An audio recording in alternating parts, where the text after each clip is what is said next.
As we do here at North Sumner, we remember the Lord's death each and every week.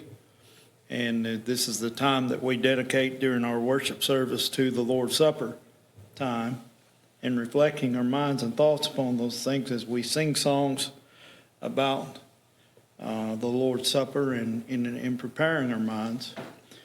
You know, you think about what your mind is capable of doing. There's an old song that we don't sing here very often. I probably haven't led the song over 2 times in my life. Were you there when they crucified my Lord? And that song asks a question, and the answer to that for each and every one of you is no.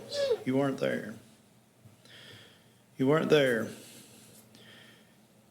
But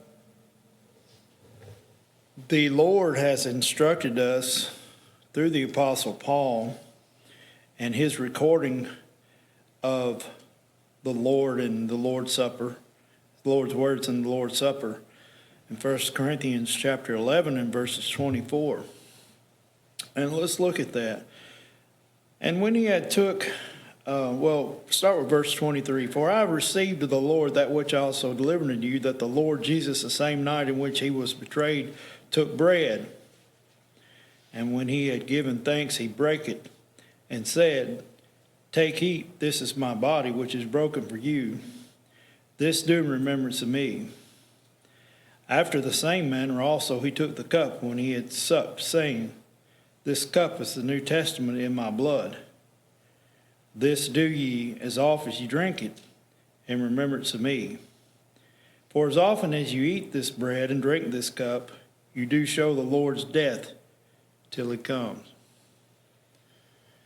We started out talking about, were you there when they crucified my Lord? And the answer to that is no. Doyle just prayed in his prayer that we'll prepare ourselves for the life hereafter. How many of you have seen the life hereafter? You did not witness the Lord's death. You have not witnessed the life hereafter. So what does the Lord ask us to do each and every first day of the week as we partake of the Lord's Supper is to use our imagination.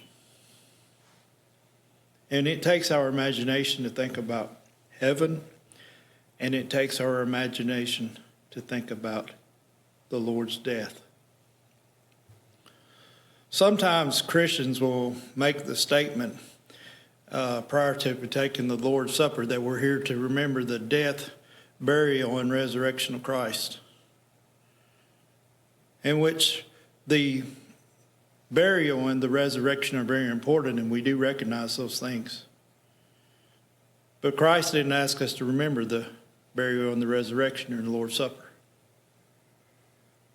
He said to remember his death until he comes. 1 Corinthians 11 and verse 26. How do we remember his death?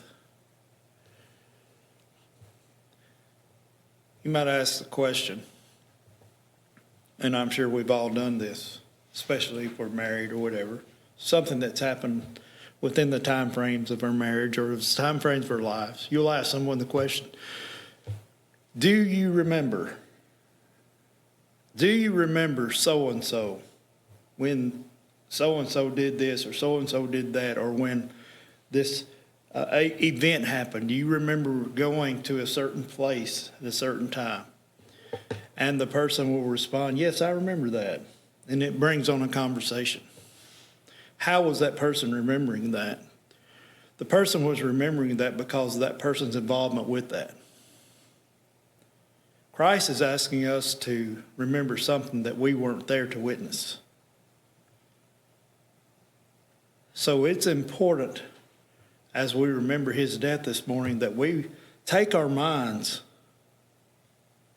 and reflect on what he has said and what we have read about regarding his death and what he went through with the scourging, the nails in the hands or in the wrist or wherever the nails were, that we remember his death until he comes as we partake of the Lord's Supper this morning.